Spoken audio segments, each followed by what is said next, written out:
Moi, je viens beaucoup du non-dit ou d'une certaine violence dans des mots.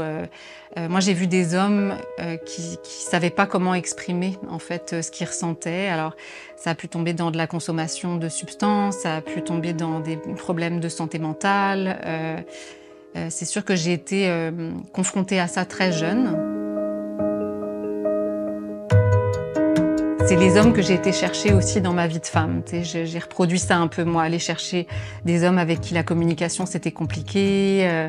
Puis ça m'a même amené en fait, à ce que ma relation de couple avec le père de mes enfants explose.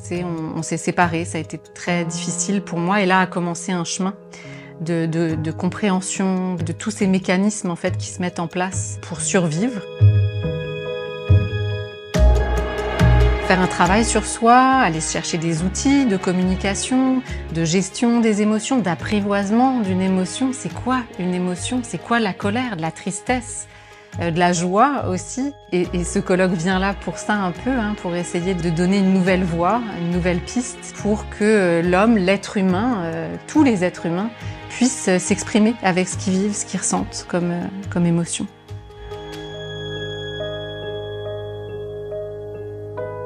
C'est sûr que l'idée du colloque, ça part d'un amour des hommes. C'est bon d'être en relation avec des hommes, puis quand ils ont accès à cette sensibilité, à ce dialogue où on peut se rejoindre, mais avec de l'authenticité. Ouais.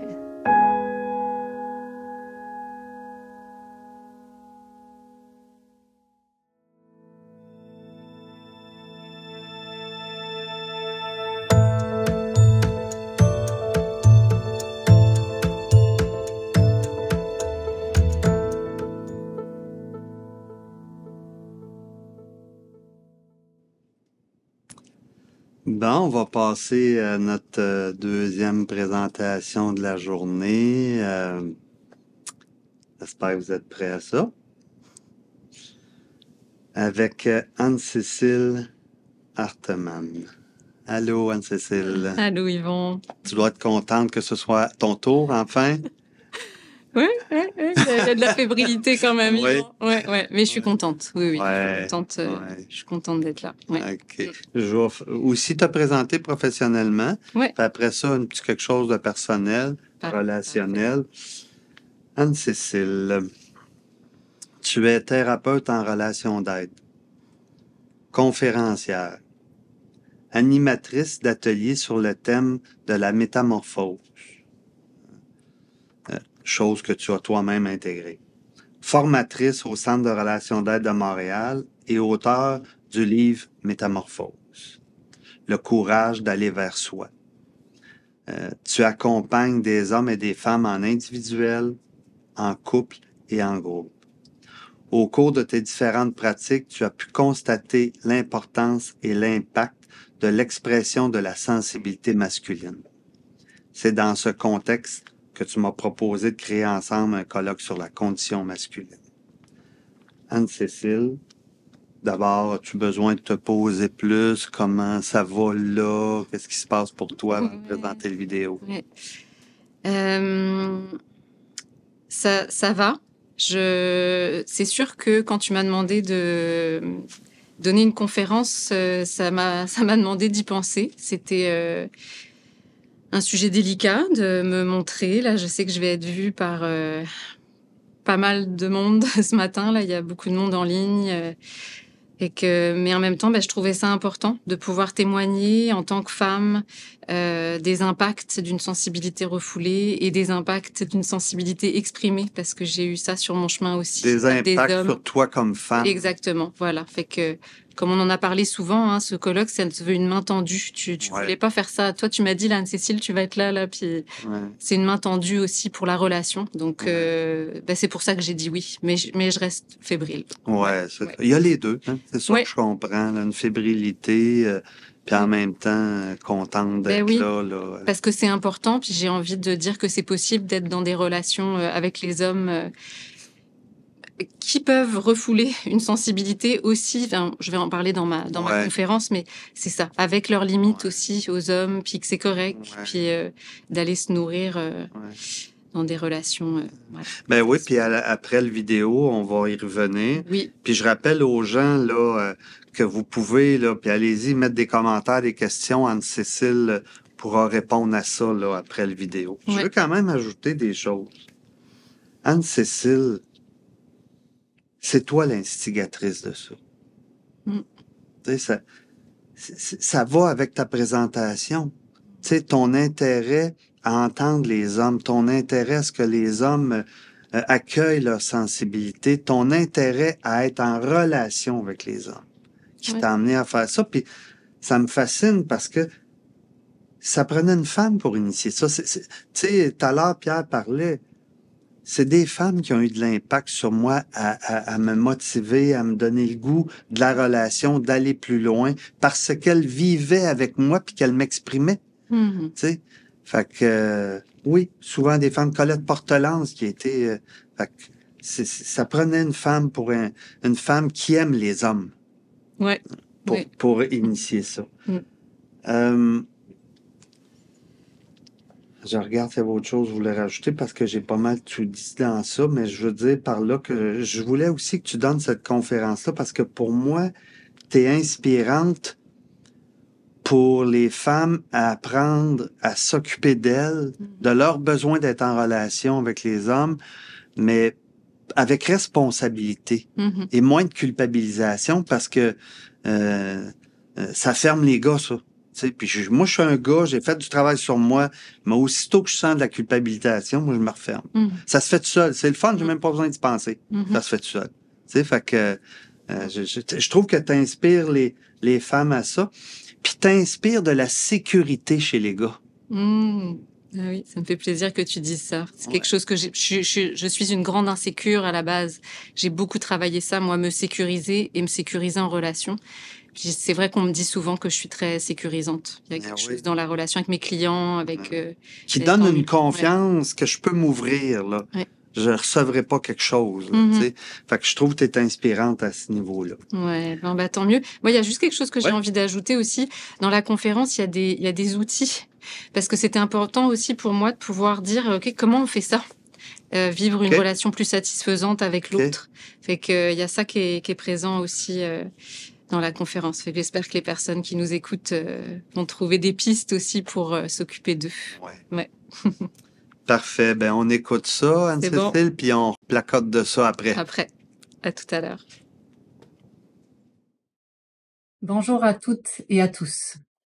Je dois vous dire que je m'adresse à vous dans le cadre de cette conférence avec une certaine fébrilité. Quand j'ai proposé à Yvan Faneuf d'organiser un événement autour de la condition masculine, je pensais rester en coulisses et laisser la parole aux hommes. Mais Yvan m'a rapidement invité à participer plus activement, non seulement en prenant ma place en tant que co-créatrice du colloque, mais aussi en prenant la parole en tant que conférencière pour partager mon expérience des impacts d'une sensibilité masculine refoulée et des impacts d'une sensibilité masculine exprimée. Parce qu'hommes et femmes vivent ensemble, parce que j'aime et que j'ai besoin d'être en relation avec les hommes, et parce que j'ai découvert qu'il existe des outils de communication pour mieux se comprendre et mieux se rejoindre, j'ai accepté l'invitation d'Yvan pour transmettre l'espoir de relations plus apaisées, plus satisfaisantes et plus harmonieuses. Dans cette conférence, je vais donc vous partager d'une part mon expérience personnelle en relation avec les hommes de ma vie et d'autre part mon expérience professionnelle parce que j'accompagne aujourd'hui des hommes, des femmes et des couples sur ce chemin de connaissance, de compréhension et d'expression.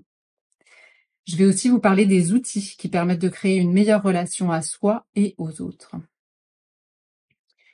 Mais avant d'aborder ce partage, je tiens à vous dire que j'ai bien conscience des multiples facteurs qui mènent aux difficultés relationnelles, quelles qu'elles soient.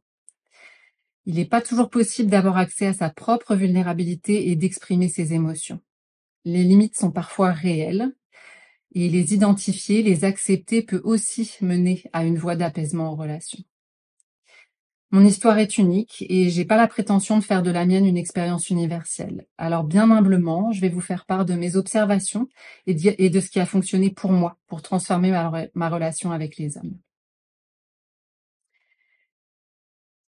Je vais donc commencer comme ceci parce que j'ai récemment eu des nouvelles d'un homme de mon entourage, 40 ans, père de 3 enfants. Il s'est retrouvé à l'hôpital psychiatrique.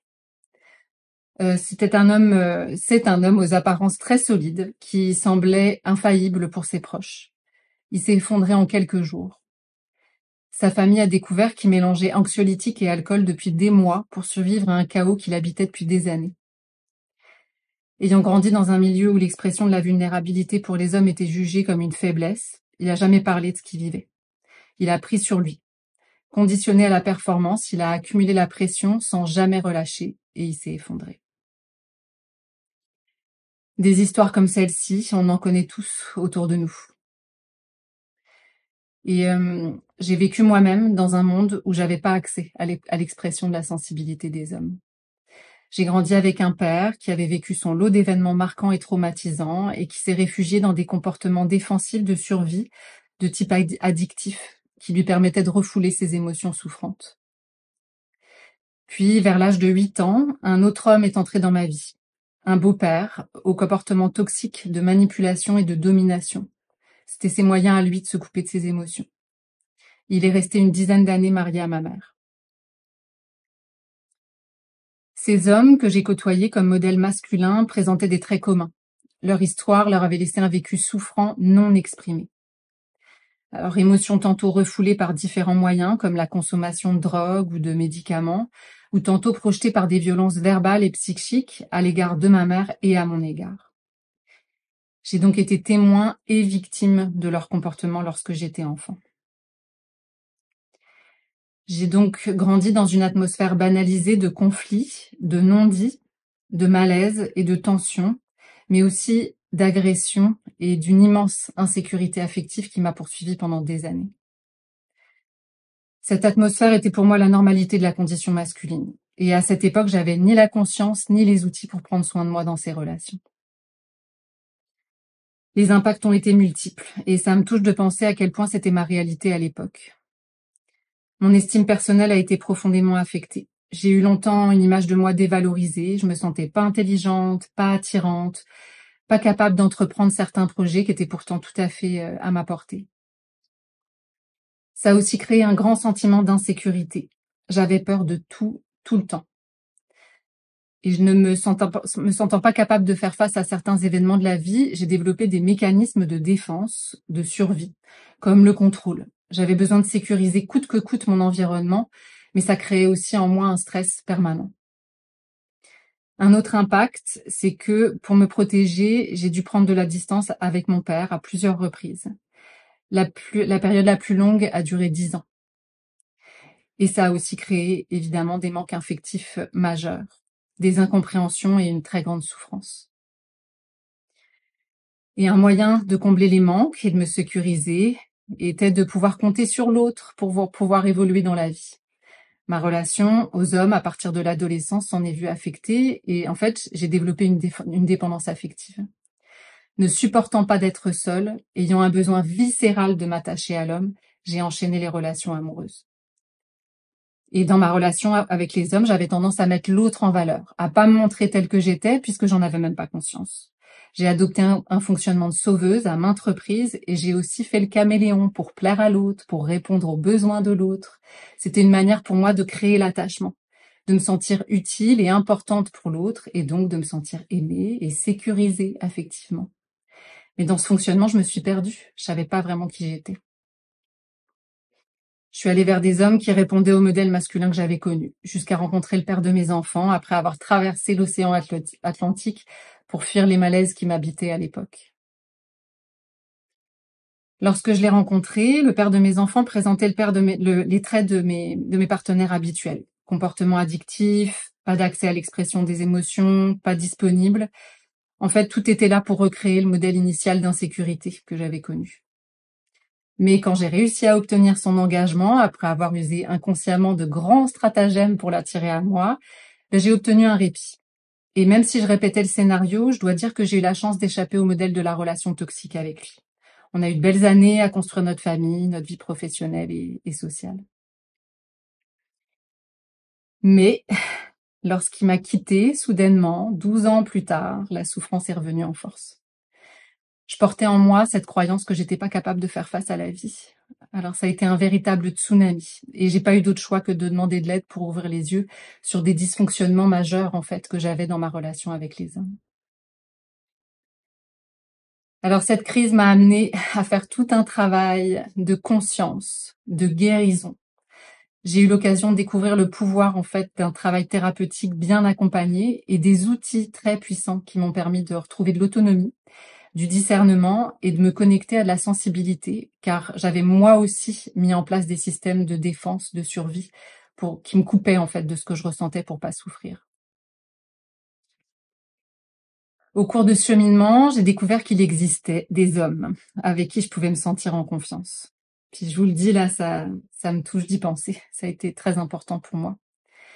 Ces hommes s'exprimaient, m'écoutaient avec sensibilité, ils se responsabilisaient, ils nommaient leurs besoins, mais aussi leurs limites. C'était une expérience nouvelle dans laquelle j'ai trouvé beaucoup de sécurité et d'ouverture. Et j'ai commencé tranquillement à entrevoir une nouvelle manière de me connecter aux hommes. J'ai vu que je pouvais sortir d'un système relationnel qui me laissait en fait avec des manques. J'ai arrêté de choisir des hommes non disponibles, fuyants et pas capables de s'engager. J'avais besoin de créer du lien, de créer cet attachement sécure. J'ai beaucoup de reconnaissance pour tous ces hommes avec qui j'ai eu la chance, en fait, ces hommes que j'ai eu la chance de côtoyer et avec qui j'ai aujourd'hui des relations très, très nourrissantes. Je pense à mes thérapeutes hommes, mes formateurs au CRAM, dont Yvan Faneuf fait partie, mais aussi mes enseignants et collègues de yoga, de communication non violente, mes amis hommes, mes amoureux, mais aussi et surtout les hommes que j'ai vus se transformer dans mon bureau de thérapeute et dans les salles de classe du Centre de relations d'aide de Montréal, grâce aux outils dont je vais vous parler dans quelques instants. Quand j'ai vu l'impact de l'accueil, de l'acceptation, de l'expression de la sensibilité sur ces hommes et leur entourage, je me suis dit qu'il fallait faire savoir que ça fonctionne, que ça peut faire une réelle différence. C'est comme ça qu'est venue l'idée de ce colloque. Quand je m'arrête pour penser à l'expérience relationnelle que je partage avec Yvan Faneuf, le co-créateur de ce colloque, et donc je vis vraiment beaucoup de gratitude. Yvan a été mon formateur en première année de formation au Centre de relations d'aide de Montréal. Pour la première fois de ma vie, j'avais en face de moi un modèle d'homme capable de nommer ce qu'il ressentait, de parler de ses émotions, de se montrer vulnérable, mais aussi capable d'identifier ses besoins et ses limites et de s'en occuper de manière responsable. Waouh! J'ai vu un homme se créer une vie à son image et cultiver des relations harmonieuses. Ouais. Et dans le cadre de la création de ce colloque, on a traversé des obstacles avec Yvan. On a eu des doutes, on a dû s'ajuster de nombreuses fois face aux défis que représentait la réalisation d'un tel événement. Mais à chaque fois qu'il y avait une tension, un malaise, ça n'a pas pris plus de quelques heures pour qu'on s'en parle, qu'on se comprenne avec sensibilité et qu'on avance vers notre objectif. Grâce à Yvan et aux autres hommes que j'ai pu côtoyer, mais je me sens libre d'être moi, de pouvoir nommer ce qui se passe pour moi. C'est facile d'interagir avec Yvan, je me sens en sécurité, en confiance pour avancer. Le lien, il est solide. J'ai pas peur de le perdre, je sais qu'on va surmonter les obstacles dans la bienveillance et dans le respect de chacun. Cet exemple avec Yvan illustre ce que je vis aujourd'hui en relation avec plusieurs hommes de mon entourage.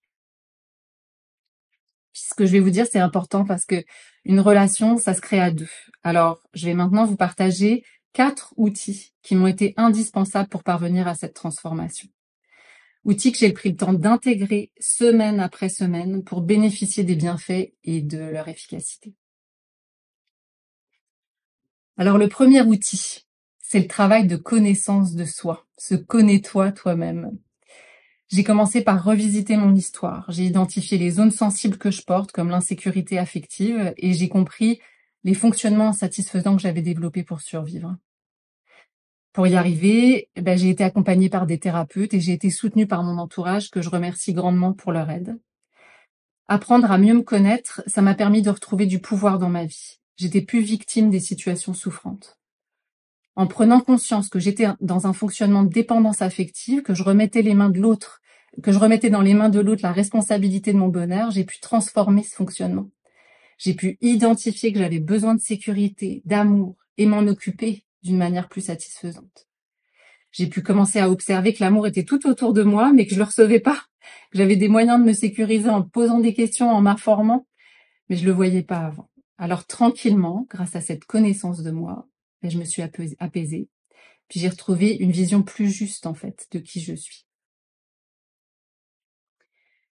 Le deuxième outil, c'est l'apprentissage de l'intégration de la communication non défensive, que vous connaissez peut-être sous le nom de communication authentique, communication consciente ou non violente. En fait, sans m'en rendre compte, avant de me former à cet outil de communication, je pouvais avoir tendance à m'exprimer d'une manière qui pouvait blesser l'autre, et donc amener de la fermeture et de l'incompréhension, puis au bout du compte, créer de la distance. La communication défensive, c'est quoi? C'est observer quand une situation nous dérange. Après ça, c'est identifier les émotions que ça éveille en soi et découvrir le besoin qui se cache derrière pour exprimer à l'autre des demandes claires ou des limites en lien avec ce besoin. Je reste toujours impressionnée de voir à quel point, en utilisant cette méthode de communication, ça crée de l'ouverture chez l'autre, de la compréhension, de l'empathie et au final, la plupart du temps, ça rapproche. Ça a l'air simple comme ça, mais ça prend des années à maîtriser cet outil-là. Puis ça m'a pas pris 2 semaines, 3 semaines, ça m'a pris des années. Mais c'est vraiment un outil très très puissant pour vivre des relations plus harmonieuses. Le troisième outil, et quel outil, ça a été de faire le choix de me diriger vers ces hommes sécurisants, ces hommes qui pouvaient s'engager avec moi, ces hommes disponibles, conscients, capables de se responsabiliser, de nommer leurs émotions, leurs besoins, leurs limites. Comme dans l'exemple que je vous ai partagé avec Yvan un petit peu plus tôt. J'y allais pas vers ces hommes-là. Fait que j'ai choisi d'aller expérimenter quelque chose de nouveau. Et le quatrième outil, et non le moindre, ça a été d'accepter les limites que comportaient les relations que je tenais à préserver, comme celle avec mon père et celle avec le père de mes filles. Ça n'a pas été facile, hein, mais ça a été très puissant pour moi. J'ai cessé de vouloir les changer. J'ai compris qu'ils avaient eux aussi leurs zones sensibles et leurs mécanismes de survie. Et en les acceptant comme ils sont, ma relation s'est vue grandement apaisée. J'ai pu recevoir leur soutien et leur amour alors que c'était si difficile auparavant. Je suis touchée de vous partager les résultats de ce travail. Je vais prendre le temps de vous partager ça. Mais aujourd'hui, je suis en relation avec mon père d'une manière qui me convient. C'est pas parfait. Il y a parfois encore des tensions, mais je suis mieux outillée pour les traverser, ces tensions. On se parle à chaque semaine au téléphone, on se voit à l'occasion quand je vais en France. Il est même venu me voir au Canada, il a rencontré ses petites filles. Et il a même accepté qu'on partage l'histoire de notre réconciliation à l'émission de radio « Il n'y a pas de vie sans conflit », animée d'ailleurs par le porte-parole de notre colloque, Martin Léon. Je vous recommande cette émission. Je suis touchée aussi de vous dire que le père de mes filles a déménagé cette année à 200 mètres de chez moi pour qu'on se rapproche et qu'on facilite le quotidien de nos filles. L'entente est si bonne que sa conjointe m'a demandé récemment de garder leur bébé de 5 mois auquel je suis déjà très attachée. Je suis très fière et très heureuse de cette relation qui est une séparation réussie. Et ça me touche de vous le dire et de m'y arrêter. J'ai vraiment beaucoup de gratitude pour tout ce processus et là où on est rendu aujourd'hui.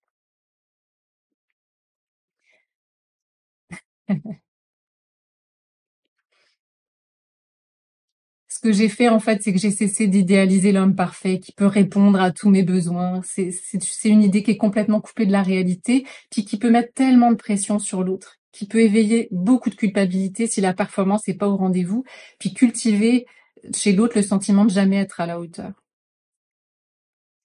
Aujourd'hui, je peux dire que je suis une femme comblée dans ma relation avec les hommes.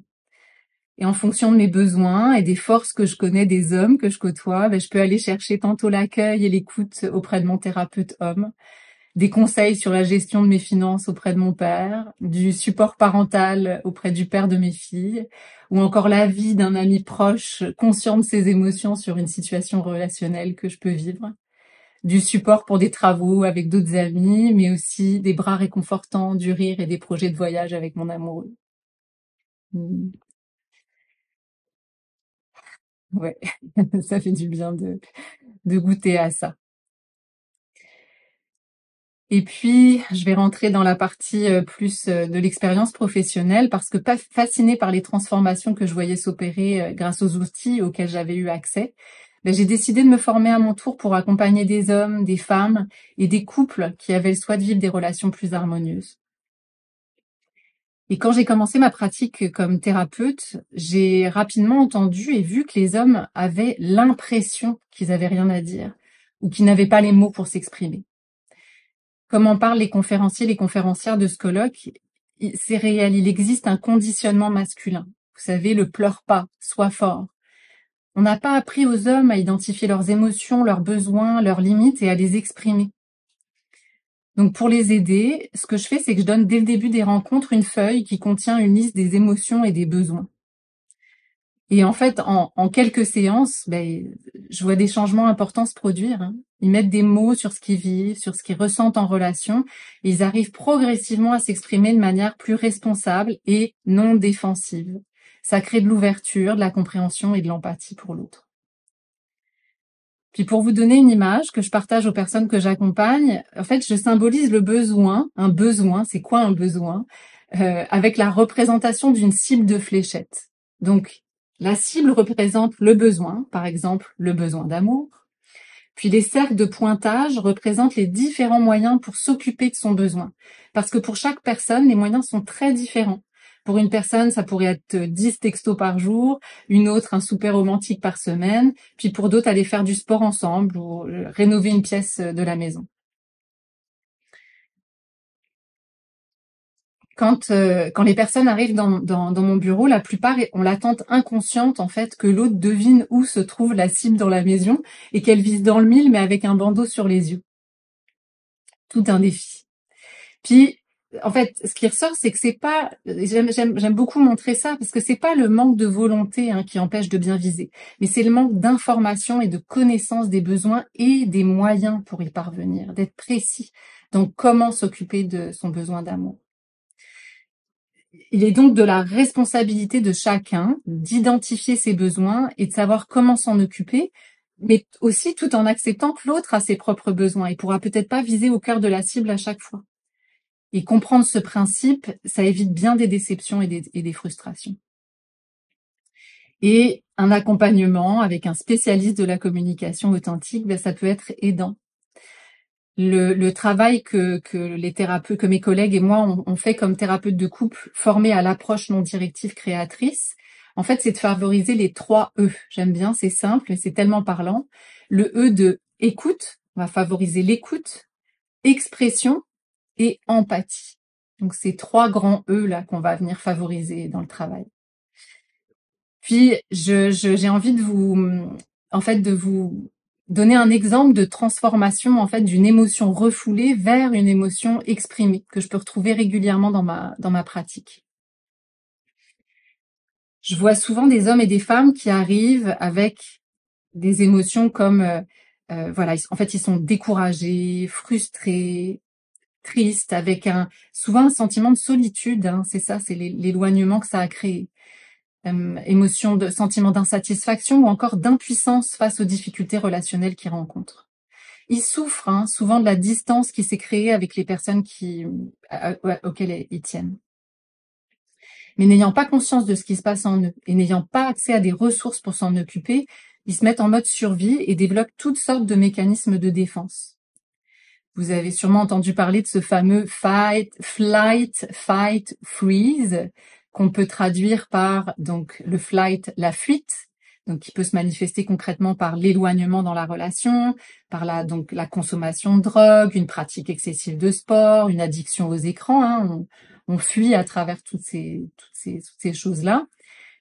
Le fight, l'attaque, qui peut se manifester par le reproche, l'argumentation, le blâme sur l'autre, donc le conflit, ça peut être des agressions aussi. Et freeze, la paralysie, qui peut donc, elle, se manifester par le silence, l'indifférence ou les fameux non-dits. Donc en thérapie, j'aide les personnes à identifier ces fonctionnements et ces comportements insatisfaisants. Et ensemble, on tente de mettre la lumière sur les émotions et les besoins qui se cachent en arrière de ces réactions défensives. On se défend de quelque chose qui souffre en nous, en fait. Puis je reste toujours surprise de voir combien les hommes, quand on prend le temps de les écouter, de les sécuriser, qui sont capables de nommer, et en fait c'est ça, c'est qu'ils sont capables de nommer après seulement quelques séances ce qu'ils vivent. Puis ce que j'observe, je trouve ça important de le nommer, les émotions qui sont le plus souvent vécues, c'est de la tristesse, c'est de la colère, c'est de l'impuissance. Puis les besoins, pensez-y, mais souvent ce qui revient, c'est des besoins en fait, de se connecter à l'autre, de connexion, de compréhension, de paix, de respect et d'amour, évidemment. Grâce à l'outil de la communication consciente, authentique, j'accompagne les hommes, les femmes et les couples à nommer ces émotions, à nommer ces besoins et à préciser comment ils pourraient s'en occuper en relation, tout en laissant l'autre libre de répondre oui ou non en fonction de ses propres besoins et de ses propres limites. Évidemment, on crée un climat de bienveillance et d'ouverture face à l'autre grâce à l'expression de ce qui est ressenti plutôt que cette argumentation sans fin. Parfois et souvent, ce qui empêche la prise de parole, c'est la peur de perdre l'autre. Je trouve ça important d'en parler. Et en fait, finalement, quand on cible cette peur de perdre, qu'on crée de la sécurité, qu'on ose s'exprimer avec respect et responsabilité, ça crée le rapprochement.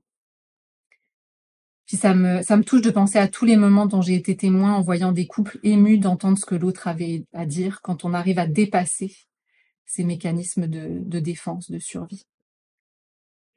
Alors bien sûr, c'est pas magique. La plupart des couples qui consultent arrivent usés par tous ces non-dits. J'aime illustrer la relation par l'image d'un pont sur lequel se seraient accumulées toutes ces branches qui symbolisent des non-dits. À travers le temps, si on fait pas le ménage au fur et à mesure, on n'arrive plus à se rejoindre. Alors parfois c'est la séparation, et parfois c'est la réconciliation et la découverte de l'autre sous un autre jour. Que vous pensiez à faire un travail seul ou en couple, c'est vraiment un magnifique cadeau que de se donner accès à tout son univers intérieur et avoir des moyens pour le communiquer à l'autre. J'espère vous avoir donné le goût d'essayer cet outil de la communication, mais j'ai aussi envie de vous dire qu'il existe d'autres outils que je vous invite à découvrir pour vous aider à transformer vos relations. Donc je vais vous en citer plusieurs. Donc l'écoute active. Écouter, là, c'est tout un art. S'écouter soi, écouter l'autre vraiment, sans le couper, sans l'interpréter, sans le juger, sans préparer ce qu'on va répondre. Un autre outil, c'est la validation du vécu souffrant. Vous savez, souvent, on banalise ce qui est ressenti. Par peur, encore une fois, des peurs, la peur d'être incompris, jugé ou rejeté par l'autre. Je suis aussi impressionnée de voir à quel point simplement reconnaître l'autre dans ce qu'il vit, dans sa souffrance, ça suffit à libérer une charge et à apaiser des tensions relationnelles. Un autre outil, on est au cœur de ce sujet avec le colloque, c'est l'apprivoisement des émotions. Vous voyez que j'aime bien les images. Une image parlante, c'est celle du barrage derrière lequel, en fait, on se serait accumulé toutes les émotions refoulées. Je vois souvent des personnes, en fait, qui ont très peur que le barrage s'effondre. Ensemble, on observe qu'on peut créer des valves dans le barrage pour libérer progressivement le trop-plein accumulé. Apprivoiser et accueillir une émotion comme la tristesse, la colère, c'est pas sans souffrance. Mais l'éviter peut mener à d'autres souffrances, comme l'exemple dont je vous ai parlé plus tôt avec cet homme de 40 ans. Bon, autre chose qui peut aider, je viens de vous en parler un petit peu, l'identification des peurs. Alors, on peut imaginer la peur un peu comme l'ombre chinoise, vous savez, projetée sur un mur. Quand on identifie précisément la peur, elle est moins effrayante. Puis on retrouve des pistes pour l'accueillir et la surmonter. La peur, c'est une émotion qui accompagne la prise de conscience d'un danger, d'une menace. Alors, elle est utile lorsque la menace est réelle. Mais la peur peut par contre être un obstacle majeur au passage à l'action quand elle se manifeste finalement dans un imaginaire qui est pas réaliste. C'est ça. Donc, ce sont ces peurs irrationnelles là auxquelles je m'intéresse ici. Puis, comme je vous en ai parlé un petit peu plus tôt, notre cerveau a encore trop souvent le réflexe de figer, fuir ou combattre quand il ressent la peur. Donc, c'est important de pouvoir distinguer une peur imaginaire d'une peur réelle. Parce que de nos jours, il est plutôt rare de faire face à un lion qui a faim. Ok, la plupart du temps, nos réactions sont souvent démesurées par rapport à la situation vécue. C'est donc pourquoi il est important d'identifier la peur, de cerner les réelles possibles retombées d'un danger potentiel. Finalement, apprivoiser ses peurs, c'est écouter ce qui se passe en nous, c'est reconnaître un besoin à combler, identifier et analyser ses peurs, ça permet de passer à l'action pour avancer. Un autre outil, c'est la gestion du discours intérieur. Vous savez, cette petite voix auto-saboteuse qui nous bloque, ces croyances limitatives qui empêchent d'avancer. J'y arriverai pas, si je pleure, je vais passer pour un faible, les expressions, ça s'exprime pas, les émotions, ça s'exprime pas. Donc le cerveau, hein, c'est un peu comme un muscle. Je ne sais pas si vous connaissez Sonia Lupien, cette chercheuse en neurosciences. Elle m'a vraiment aidé à comprendre qu'on peut distinguer des idées constructives qui nous amènent à réfléchir, à trouver des solutions, distinguer des pensées négatives qui nous font ruminer des heures et qui nous laissent dans un malaise paralysant, qui mène à aucune conclusion ou décision. Un petit truc que j'utilise souvent, c'est d'observer mes pensées et de voir si je suis en train de me dire une affirmation qui me fait pas de bien ou si je suis en train de me poser des questions qui me font avancer. Et c'est vraiment frappant de voir l'énergie qui peut varier de l'une à l'autre. Alors, je vous invite à vous poser la question régulièrement. Est-ce que cette pensée est énergisante ou énergivore? Le cerveau, c'est comme une machine à répondre, hein. Fait que vous identifiez là, est-ce que c'est énergisant, énergivore, est-ce que j'avance ou est-ce que je stagne? Et par la suite, vous pouvez vous poser une autre question pour savoir comment vous pourriez solutionner cette situation problématique. Donc, de vous poser les bonnes questions plutôt que des affirmations stériles. Je vous le dis là, ça fonctionne, je l'expérimente souvent, puis c'est très rapide comment ça me met sur des pistes en fait pour avancer. Un autre outil, un incontournable, la responsabilisation. On a souvent tendance à rejeter la responsabilité sur l'autre, sur l'extérieur, sur ce qui nous laisse en fait la plupart du temps dans l'insatisfaction et l'impuissance. Se responsabiliser, c'est reprendre du pouvoir sur sa vie. Et j'aime beaucoup cette citation de Colette Portelance qui a créé l'approche non directive créatrice avec laquelle je travaille comme thérapeute. Je vous la cite. Quand tu donnes ton pouvoir à l'autre, tu perds ta liberté. Se responsabiliser, c'est s'occuper de ses besoins et laisser l'autre s'occuper des siens. Et quand on fait ça, on évite des fonctionnements de victime ou de sauveur. C'est ça que ça fait.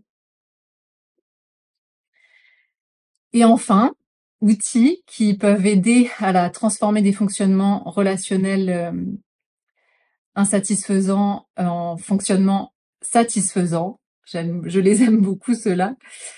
La discipline et le courage, ce sont des éléments vraiment centraux de la réussite de la transformation. Puis cette fois, pour illustrer ce thème, je peux utiliser l'image du chemin qu'on a si souvent emprunté que c'est devenu une autoroute. Prendre un nouveau chemin, ça demande du courage. Faut défricher encore pour que ça devienne accessible et plus facile d'y circuler. Accepter la réalité, transformer des schémas de pensée présents depuis des années, faire face à ses souffrances et ses dysfonctionnements, toucher à ses zones sensibles, c'est difficile. Puis le cerveau, il aime pas souffrir, il a tendance à fuir devant l'effort qu'il y aurait à fournir. Donc quand on décide de faire preuve de courage et de discipline, ce qu'on fait, c'est qu'on induit une énergie de propulsion qui conduit à l'action et donc qui participe à la transformation. En thérapie ou dans ma vie personnelle, je prends toujours le temps de reconnaître les personnes que j'accompagne quand j'observe qu'elles font preuve de courage et de discipline. Ça fonctionne. Les impacts se font sentir, leur vie s'améliore, leurs relations deviennent plus nourrissantes. Puis ça me fait sourire, mais quand je me vois manquer de courage, un autre petit truc que je fais et qui fonctionne, ben je me lève, je me redresse et je dis à voix haute, courage Anne-Cécile. Ça marche. Je vous encourage à l'essayer.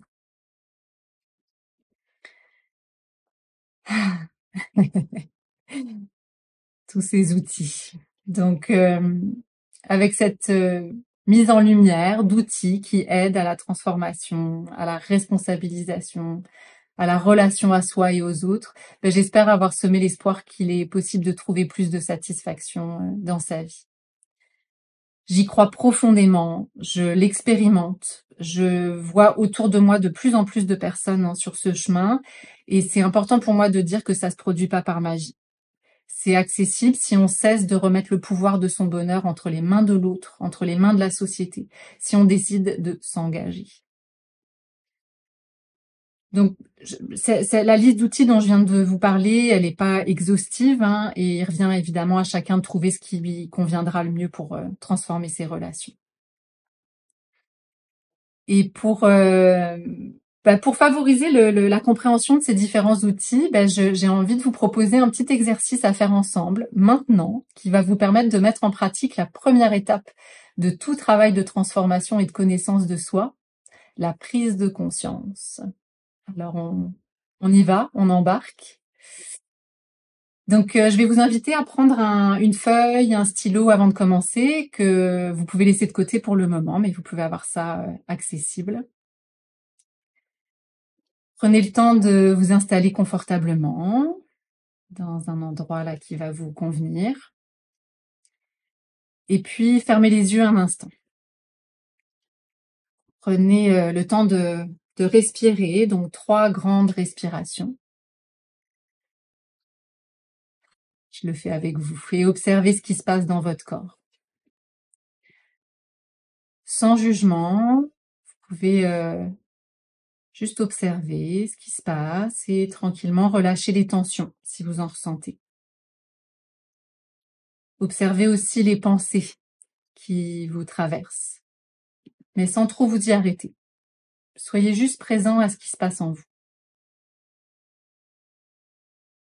Puis toujours, les yeux fermés, pensez à une situation relationnelle récente dans laquelle vous avez vécu des difficultés. Une situation qui a généré des inconforts, des tensions, des conflits. Puis identifiez avec qui c'est arrivé et ce qui s'est passé, plus précisément.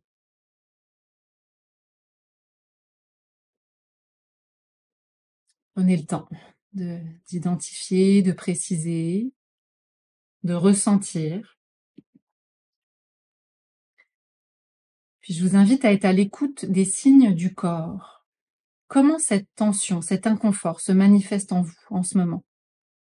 Dans le ventre, la gorge, les épaules, la tête peut-être? Votre corps est la porte d'entrée des émotions qui vous habitent. Donc prenez le temps de vous familiariser avec ces sensations et voyez si vous pouvez mettre des mots sur des émotions qui pourraient survenir. Des émotions comme la colère, l'irritation, la tristesse, la frustration peut-être, l'impuissance ou encore le découragement. Sans les juger, restez juste un moment avec ces mots, ces sensations, sans les fuir, sans les rejeter, juste les apprivoiser. Prenez une bonne respiration, puis voyez si par un geste, une respiration, vous pourriez accueillir ce qui se passe en vous un peu plus, en ce moment. Quelque chose qui pourrait aider à apaiser cette émotion souffrante que vous contactez. Puis toujours dans cette idée de retour à soi, observez si avec ce geste, cette respiration, un apaisement peut se produire.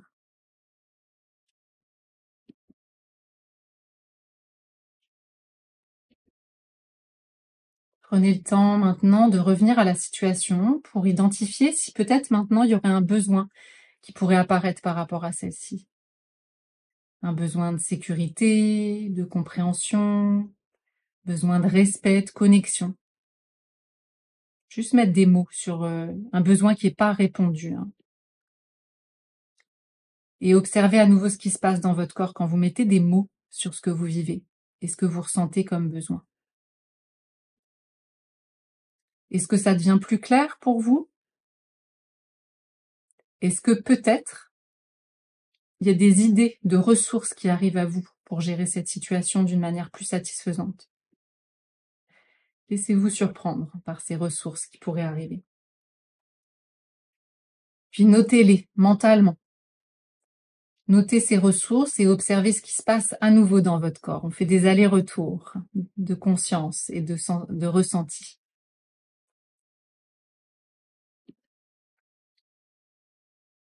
Alors, prenez le temps d'inspirer, d'expirer profondément, de rassembler toutes ces idées, cette situation, les sensations, les besoins, les émotions, les peurs peut-être, et les ressources pour vous en occuper.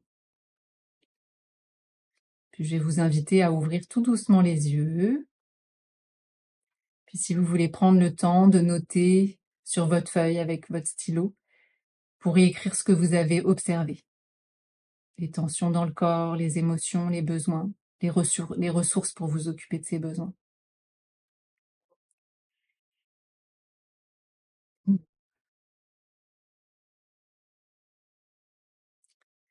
pourrez continuer par la suite si vous voulez. L'exercice qu'on vient de faire peut être utilisé pour amener plus de conscience sur des événements vécus quand on se sent démuni, impuissant, quand on se sent pris en fait. Identifier les émotions, les besoins, les ressources, ça permet de retrouver du pouvoir dans notre vie et de pouvoir s'en occuper avec beaucoup plus de clarté en relation. Alors je vous invite à utiliser cet exercice aussi souvent que vous en aurez besoin. Puis en pratiquant, comme ce nouveau chemin à défricher, ça deviendra de plus en plus facile. Je prends une grande respiration parce que je vois que finalement ça a passé assez vite. On arrive déjà à la fin de cette conférence.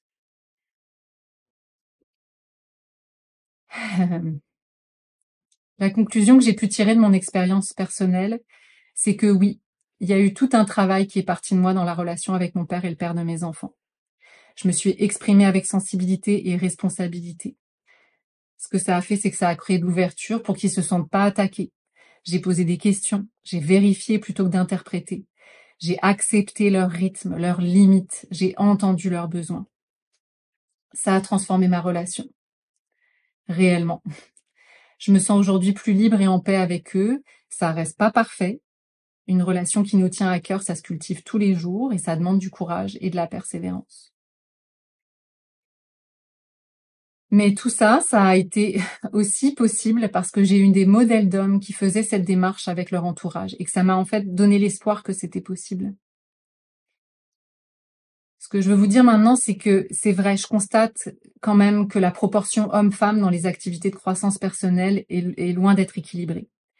J'accompagne des hommes en thérapie qui tentent de connecter avec l'espace émotionnel et ça reste difficile pour plusieurs d'entre eux. La charge accumulée est immense. Les masques se superposent pour ne pas laisser sortir la tristesse, la honte, la colère, la peur d'exister avec leur humanité. Pleure pas, sois fort, sois un homme. Ouais.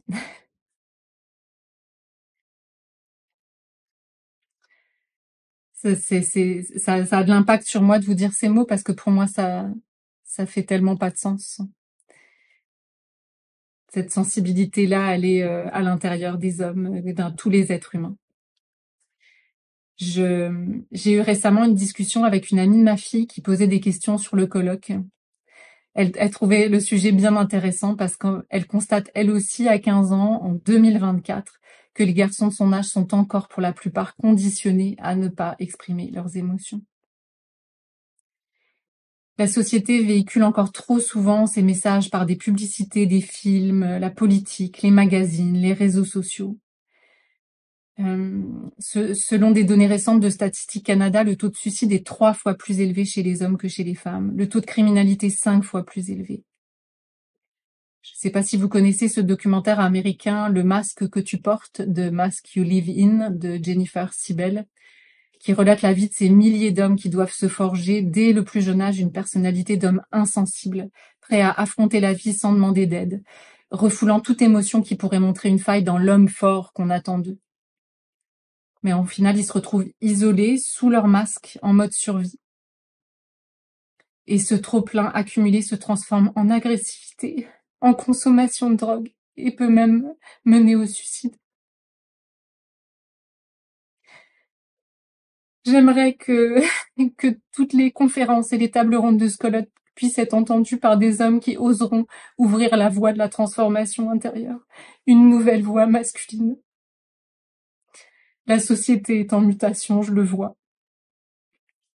Pendant l'organisation du colloque, j'ai été impressionnée de découvrir toutes les ressources offertes au Québec pour les hommes en difficulté. On a d'ailleurs créé une section sur le site Nouvelle Voie Masculine qui les rassemble. Je suis vraiment touchée de vous partager tout ça. Puis c'est correct, je me laisse être sensible moi aussi devant vous pour incarner l'objectif de ce colloque.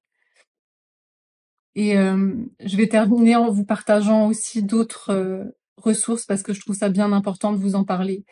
Il existe des ressources auxquelles il est possible de faire appel, comme des groupes de parole d'hommes. J'en connais plusieurs. Il y en a au CRAM, il y en a dans de plus en plus d'organisations. Faire appel à des thérapeutes en relation d'aide, des psychologues, des psychothérapeutes. Allez vous former dans donc des formations de croissance personnelle, de communication authentique, des formations en communication évidemment aussi, donc pour les couples ou pour juste en individuel. Je vous recommande évidemment des lectures comme le livre d'Yvan Faneuf, Devenir un homme vrai plutôt qu'un vrai homme. Merci Yvan de travailler à la condition masculine depuis toutes ces années. J'ai envie de vous suggérer mon livre qui s'appelle Métamorphose, le courage d'aller vers soi, qui regorge d'outils, de références pour aller vous occuper de vous, pour aller vous occuper de vos relations. Des lectures, mais il y a aussi des podcasts comme celui de Loïc Guerneau en France qui s'intitule D'homme à homme. Yvan Faneuf a participé à une de ses émissions. Voilà. J'espère que cette conférence pourra donner le courage aux hommes et aux femmes de s'outiller pour se relier à eux-mêmes et aux autres, pour mieux vivre ensemble. Je termine en vous disant que je vous souhaite des essais, je vous souhaite des succès et je vous souhaite vraiment de ne pas lâcher pour vous créer une vie relationnelle plus heureuse. Merci de m'avoir écouté. Ça prend une petite transition parce que avec une fin aussi touchante qu'Anne-Cécile nous a offert, qui inspire la sensibilité à soi et à l'autre, en tant que femme, en tant qu'homme. Je pense que c'est ça que tu nous as transmis, Anne-Cécile, avec ton partage honnête. Honnête. T'as pas parlé de magie, là. C'est vrai. Honnête, généreux parce que tu te montres aussi. Hein?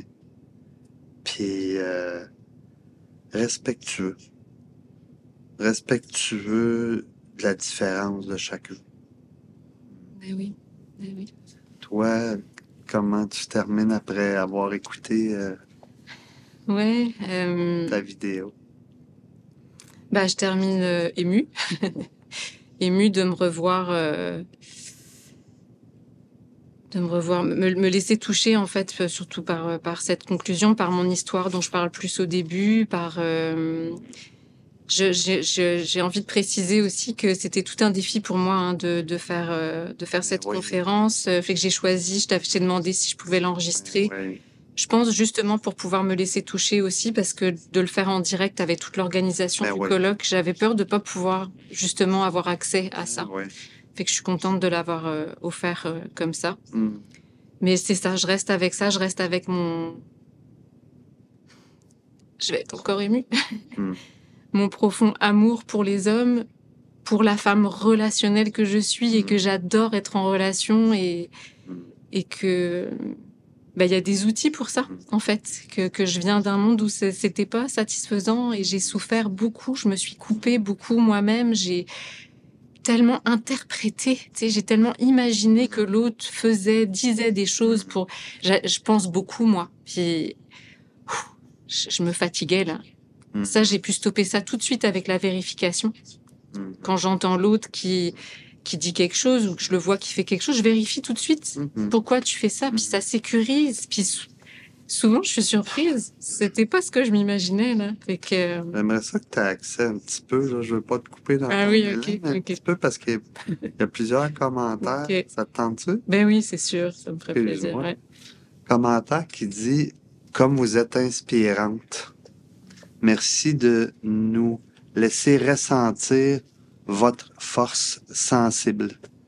Nous partager votre rencontre avec vous au fil du temps avec cette acceptation magnifique. Les yeux, le cœur ouvert, j'en ressors inspiré, grandement pour mon chemin de femme et ma pratique. » Ah, moi, ça me fait plaisir d'entendre ça. Ouais. Un autre commentaire. Votre ouvrage, Le courage d'aller vers soi, témoigne de quoi? C'est une question. Comment prendre soin de soi, de protéger cette assise de soi? S'aimer veut dire quoi pour vous quand vous êtes une personne au masculin? OK. Je suis pas sûre que je comprends. En tout cas, il y a l'ouvrage Courage d'aller vers soi. Oui. Témoigne de quoi? Ouais, en fait, mon livre témoigne de ce que j'ai partagé aujourd'hui, finalement. Hein. C'est vraiment le choc, là, la séparation avec le père de mes enfants, comment ça m'a amené à prendre conscience de plein de dysfonctionnements, en fait, qui avaient été teintés par toute mon histoire. Puis comment, en comprenant ça, comment, en me responsabilisant, comment j'ai eu accès à tellement d'outils, et dont la thérapie, l'accompagnement, puis qui m'a aidé à transformer tous ces dysfonctionnements dans des fonctionnements satisfaisants et à me créer une vie tellement géniale. Là. Ouais. Mais je reviens. C'est pour ça qu'il y a le mot courage aussi. Ouais, ça prend du travail, ça prend du courage, de la détermination. C'est ça. Ça arrive pas par magie. Puis on te retrouve dans ce livre-là. Hein? Oui. Ce qu'on a eu accès là, Oui. on te retrouve C'est dans ça. Ouais. Il y a un commentaire. Quelle qualité de présence magnifique. Merci de votre partage de femmes sur vos liens avec les hommes et le masculin. C'est inspirant pour moi comme homme. Merci de votre étincelle pour l'idée de ce colloque. Ça me fait plaisir, tant mieux. Moi, tu sais, en t'écoutant aussi, je t'ai trouvé, le mot qui me venait en t'écoutant, inspirante dans l'épanouissement que ça t'apporte de t'occuper de toi dans la relation aux hommes de façon non attaquante, non défensive. Mais oui. Ben oui, j'ai envie de te remercier, Yvan, parce que tu m'as appris ça, toi, à faire ça. Ouais, tu me renvoies la balle. Ouais. Mais non, mais c'est vrai que j'ai appris ça. Puis je l'ai appris au CRAM, je l'ai appris avec toi, avec mes formateurs, parce que j'ai eu des modèles. Ouais, mais Anne-Cécile, je te coupe. Ouais. Pourquoi qu'il y en a qui ont beau lire, suivre des cours, puis ils l'apprennent pas? Toi, tu l'as appris. Ouais. Il y a quelque chose chez toi qui a une assise qui t'a amené à vouloir apprendre ça. Ouais. Alors, je pense qu'il y a ma mère et ma grand-mère qui regardent en ce moment. J'ai envie de les remercier parce que je crois qu'elles m'ont vraiment transmis une pulsion de vie.